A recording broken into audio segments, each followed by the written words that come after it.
मित्रों नमस्कार, स्वागत है आपका YouTube चैनल में। आज हमारे स्टूडियो में दो टैक्स एक्सपर्ट बैठे हैं। पहले मैं टैक्स एक्सपर्ट श्री विमल कुमार त्रिपाठी जी से मिलवा रहा हूँ।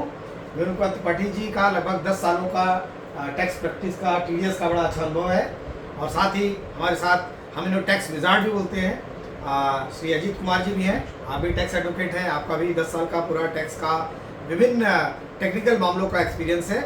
आज हमारे सामने आप लोगों के बिहाफ में कुछ टेक्निकल प्रश्न, नए तरीके के टेक्निकल प्रश्न लेकर आप दोनों एक्सपर्ट्स आए हैं। तो चलिए देखते हैं आपके प्रश्न क्या हैं, उसका उत्तर देने का हम प्रयास करते हैं। सबसे पहले तो सभी श्रोताओं को मेरा नमस्कार और डॉक्टर साहब आपका बहुत बहुत धन्यवाद अपना समय देने के लिए हम लोगों को, क्योंकि एसेसरीज के मन में कुछ ना कुछ जिज्ञासा बनी रहती है। जैसे नए लॉ, कंपनी लॉ में आ रहे हैं, इनकम टैक्स में आ रहे हैं, उनके बारे में जानने के लिए, ताकि वो कंप्लाई कर सकें, वो पेनाल्टियों से बच सकें। डॉक्टर साहब आजकल जैसे देख रहे हैं, इस अभी ROC में MSME फॉर्म 1 सब जैसे होता है, तो इसकी छमाही की उसकी लास्ट डेट 30 अप्रैल है। तो इसके बारे में कुछ जानकारी हमारे श्रोताओं को बताइए कि इसका क्या ज़रूरत है इसकी, और क्यों हमें करना चाहिए, और ना करने पर हमें क्या मतलब इसके कंसिक्वेंसेज हैं हमारे एक्ट में। बहुत बढ़िया अजीत जी, बहुत अच्छा प्रश्न किया। मैं सीधे दर्शकों से रूबरू हो जाऊं। सबसे पहला तो आपका जो प्रश्न है वो है कि MSME 1 फॉर्म की लास्ट डेट आ गई है, 30 अप्रैल है।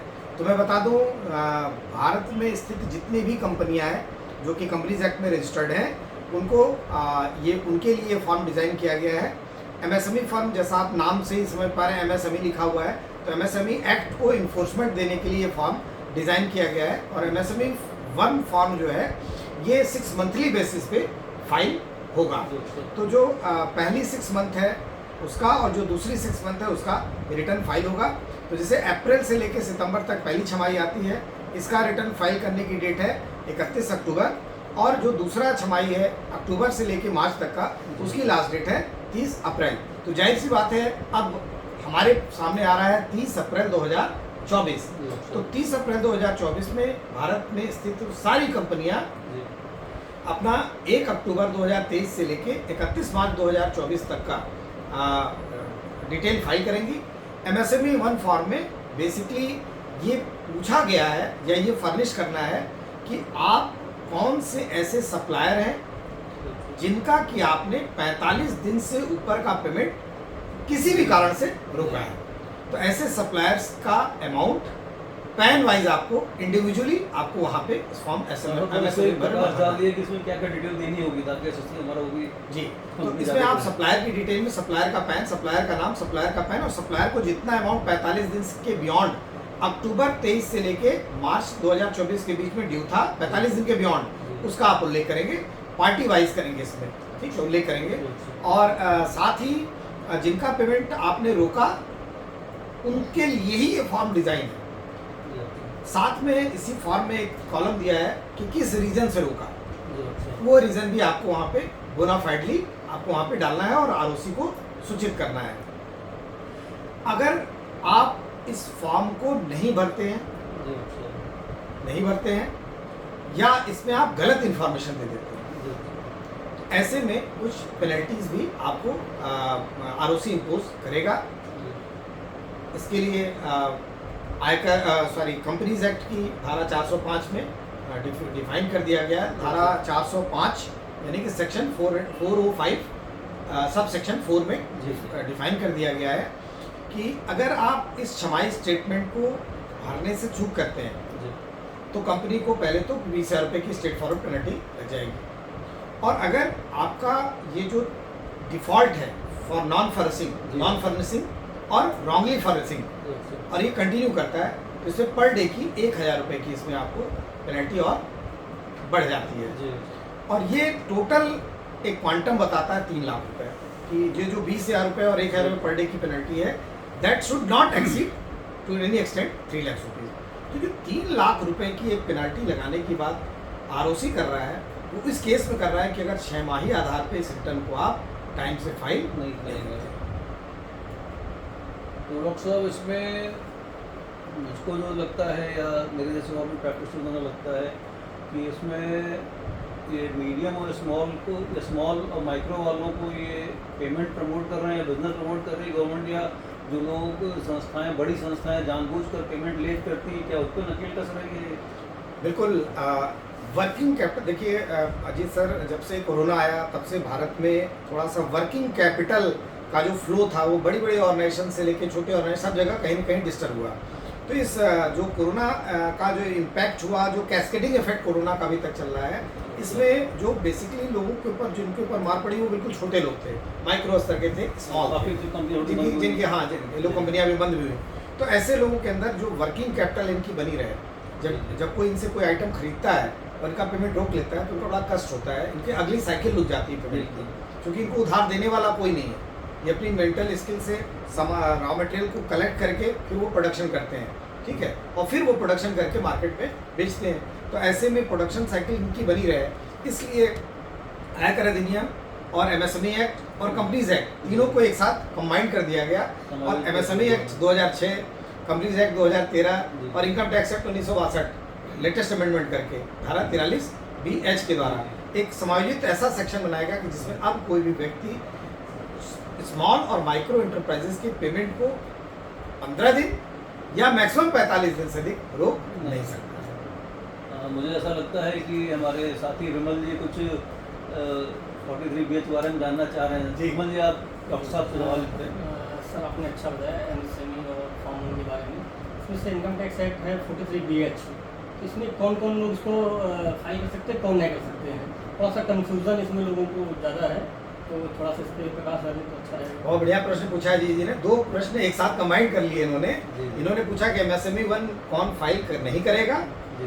और 43(b)(h) किसके ऊपर लागू नहीं होता है, जी, है ना? जी, जी। तो जो एमएसएमई फॉर्म 1 है, ये ऐसी कंपनियां जिन्होंने अपना पेमेंट रेगुलरली कर दिया है, यानी कि स्मॉल और माइक्रो इंटरप्राइजेस को जिन्होंने पेमेंट 15 दिन या 45 दिन के अंदर कर दिया है, जी, अक्सर। कुल मिला के 45 दिन के अंदर कर दिया, उन्हें ये फॉर्म फर्निश करने की जरूरत नहीं है।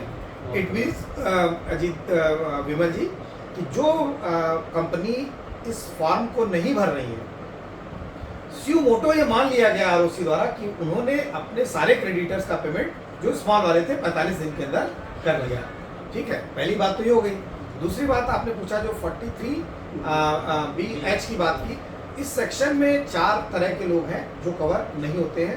पहला तो वो जिन्होंने एमएसएमई एक्ट में अपना रजिस्ट्रेशन नहीं कराया है, तो उनकी बोनाफाइड इस सेक्शन में नहीं बनती है। दूसरा, ऐसे करदाता जो धारा 44 एडी में 44 एडी में प्रेजेंटिव बेसिस पे अपना रिटर्न फाइल करते हैं, वो हो गए। तीसरा, ट्रेडर्स इस सेक्शन से आच्छादित नहीं है। ट्रेडर्स को इस सेक्शन में कोई फायदा नहीं मिलता है। और चौथा, जो मीडियम एंटरप्राइजेज है, मतलब स्मॉल और माइक्रो छोड़ के जो मीडियम है, वो इससे कवर नहीं होती। तो ये 4 लोग 43(b) से कवर नहीं होते हैं। और एमएसएमई 1 से तो मैंने बता ही दिया कि जो लोग प्रॉम्प्ट पेमेंट करते हैं उनको ये फॉर्म फर्निश करने की आवश्यकता ही नहीं है। लेकिन मैं विमल जी इसमें बता दूं कि यदि आप 45 डेज के लिए किसी का पेमेंट आपका बनता था, 45 डेज के अंदर करना था, आपने उसका पेमेंट नहीं किया, आपके यहाँ क्रेडिटर्स की लिस्ट में वो आता है और फिर भी आपने इस फॉर्म को नहीं भरा, यह शो करने के लिए कि हम तो पेमेंट कर चुके हैं, तो ऐसे में आपका जब डिफॉल्ट पकड़ा जाएगा उसी द्वारा, तो आपको फिर वही पेनल्टी 20,000 रुपये पर डे की नॉन फाइलर वाली पेनल्टी वहाँ पे आपको इम्पोज कर दी जाएगी, क्योंकि आप एक तो रिटर्न नहीं फाइल किए, इस मैसिव फॉर्म 1 को फाइल नहीं किया, और दूसरा आपने गुमराह किया किसको, आरओसी को गुमराह किया। तो वही 20,000 रुपये चूक के लिए 1,000 रुपये जितने दिन चूक कंटिन्यू करेगी, मैक्सिमम 3 लाख रुपये तक की पेनल्टी आपके ऊपर इम्पोज हो सकती है। डॉक्टर साहब, इस पर हम ये कह सकते हैं कि सरकार का कहीं ना कहीं ये इंटेंट है कि ये फॉर्म 1 एमएसएमई का भी वो एसएससी से कंपनी से कह रही भरो तुम, और 43(b)(h) इनकम टैक्स एक्ट में भी वो सीए को बोल रही है, जैसे प्रोविजन आ रहे हैं जो है, मतलब आने को कि रिपोर्ट करना है आपको, मतलब दोनों का समायोजन करके आपसे निकल नहीं सकते हैं। बहुत बढ़िया, आपने जो बताया बिल्कुल होना यही है। आने वाले समय में companies act 2013, read with MSME act 2006, read with income tax act 1962, 1961, 1962 rules and read with GST act. तो टर्नओवर आप यूँ कह सकते हैं ये चारों एक्ट अब एक दूसरे के साथ पूरक रूप में काम करेंगे। अगर आप कहीं पे भी कोई फाउल कर रहे हैं तो ये पकड़ा जाएगा और इस पर फिर आपको पेनल्टी, एक तरफ तो आयकर कह रहा है कि आपके ऊपर हम टैक्स लगाएंगे, उतनी परचेज आप परचेज नहीं मानेंगे। दूसरा आयकर कह रहा है कि जितना आपने पेमेंट रोका है उतने दिन के लिए आपको जो प्रिवेलिंग रेट है, मार्केट में प्रिवेलिंग रेट है, उसका 3 गुना की दर से आपको कंपाउंडिंग इंटरेस्ट भी देना पड़ेगा पार्टी को। और तीसरा आपका पेमेंट डिसअलाउ भी हो जाएगा। चौथा, यहाँ पे 20,000 से लेकर 3 लाख रुपए तक की पेनल्टी भी लग सकती है। कुल मिला के हम अपने दर्शकों से ही कहेंगे कि यदि आप MSME एक्ट में रजिस्टर्ड किसी स्मॉल या माइक्रो इंटरप्राइज के साथ डील कर रहे हैं तो कोशिश करिए या आदत बनाइए कि उनके पेमेंट को आप रेगुलर करेंगे। यदि कोई कॉन्ट्रैक्ट उनके साथ नहीं है तो 45 दिन के अंदर उनका पेमेंट कर दीजिए, और यदि कॉन्ट्रैक्ट है तो फिर यदि कॉन्ट्रैक्ट नहीं है तो 15 दिन के अंदर पेमेंट कर दीजिए, और अगर कोई कॉन्ट्रैक्ट नहीं है पार्टी के साथ पेमेंट का तो 45 दिन के अंदर अवश्य पेमेंट आप उनको कर दीजिए। एक चीज़ जहाँ पे जो हम डिस्कशन के दौरान आती है कि जब MSME फॉर्म 1 आप भरते हैं तो इसमें डिलेड पेमेंट की डिटेल आपको पार्टी वाइज देनी है। तो यहाँ पे बड़ा अच्छा है, आरुषि आपसे पूछता है कि डिले क्यों हुई, जी कारण है बोनाफाइड है। आप अपनी बोनाफाइड दीजिए तो कहीं ना कहीं आपकी जो आपको अगर कोई पेनल्टी लग रही है या पेनल्टी इम्पोज होने वाली है तो हो सकता है उसमें आप अगर अपील करें, पिटीशन के थ्रू अपील करें तो आपको कहीं ना कहीं सॉफ्ट कॉर्नर मिले। तो MSME फॉर्म 1 में जहाँ पे रीजनेबल कॉज है वहाँ पे आप एनेक्शन भी अपलोड कर सकते हैं। जैसे आपका बैंक स्टेटमेंट सपोर्टिंग है कि आपके पास बैंक का पेमेंट नहीं आया था, किसी पार्टी में रोका हुआ था, या अन्य कोई सबूत कि आपका कोई एग्रीमेंट था पार्टी के साथ 45 दिन के बियॉन्ड, जो कि अब इस एक्ट से तो पढ़ा नहीं जाएगा, लेकिन तो इन सारे सबूतों को देने के बाद आपने अपने पक्ष को आप मजबूत कर सकते हैं कि आपने डेलिबरेटली जानबूझ के कोई पेमेंट नहीं रोका है। हाँ, किसी कतिपय किसी कारणवश कोई नेचुरल कोर्स हो गया या कोई व्यापार के दौरान कहीं शॉर्ट फंड की शॉर्टेज हो गई या बैंक से CC लिमिट वगैरह आपकी थी वो रुकी हुई थी, किसी रीज़न से आप नहीं कर पाए, अगर इसकी बोनाफाइड आप प्रूव कर देते तो हो सकता है पेनल्टी आपकी फिर वैल्यू ROC आपको सुनने के बाद। बहुत बढ़िया आपको, आपकी जानकारी के लिए बहुत बहुत धन्यवाद, सारे हमारे श्रोताओं के लिए भी। बस मैं एक और आपसे रिक्वेस्ट करूँगा, जो आपका नया वेंचर है फिक्स माई टैक्स, थोड़ा इससे हम लोग की बहुत आशाएं हैं।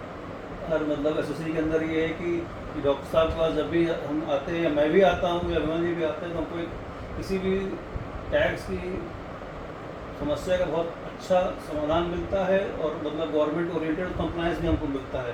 थोड़ा उसके बारे में हमको जानकारी दीजिए सर। बहुत बढ़िया, आपने फिर आज प्रश्न पूछा है तो मैं उसका उत्तर दे रहा हूँ कि इन दर्शकों GST और इनकम टैक्स का वन शॉट सोल्यूशन हमने प्रोवाइड किया है, हमारी टीम ने प्रोवाइड किया है।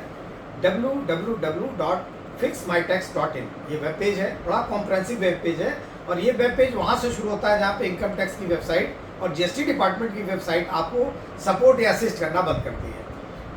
आयकर की GST की किसी भी प्रकार की कोई समस्या हो उसका समाधान आप इस वेबसाइट पे ले सकते हैं। साथ ही गूगल प्ले स्टोर पे ये उपलब्ध है, इसको आप डाउनलोड कर सकते हैं इस ऐप को, और इस ऐप के माध्यम से आप हमारे तमाम एक्सपर्ट्स जो कि टैक्स के विजार्ड्स हैं, टैक्स के एक्सपर्ट हैं, टैक्स के एडवोकेट्स हैं, उनसे आप डायरेक्टली जुड़ जाते हैं, वर्चुअल माध्यम से जुड़ जाते हैं, हाइब्रिड माध्यम से जुड़ जाते हैं। तो मैं अपने दर्शकों से अनुरोध करूंगा कि अभी तक अगर आपने ये ऐप नहीं डाउनलोड किया है तो अवश्य इसे डाउनलोड करें या वेब पे जाकर अपना रजिस्ट्रेशन अवश्य कराएं। और किसी भी प्रकार की कोई टैक्स संबंधित समस्या हो तो आप YouTube चैनल से पूछने के साथ साथ आप हमारे फिक्स माई टैक्स चैनल से भी अपनी क्वेरी को सॉल्व कर सकते हैं।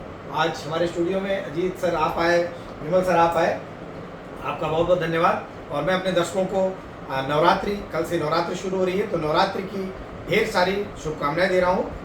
माता रानी आप सबको प्रॉस्पेरिटी दें, आप सबको उन्नति दें, आप सबको स्वस्थ रखें। इन्हीं शुभकामनाओं के साथ अब मैं आपसे विदा लेता हूँ। धन्यवाद, नमस्कार।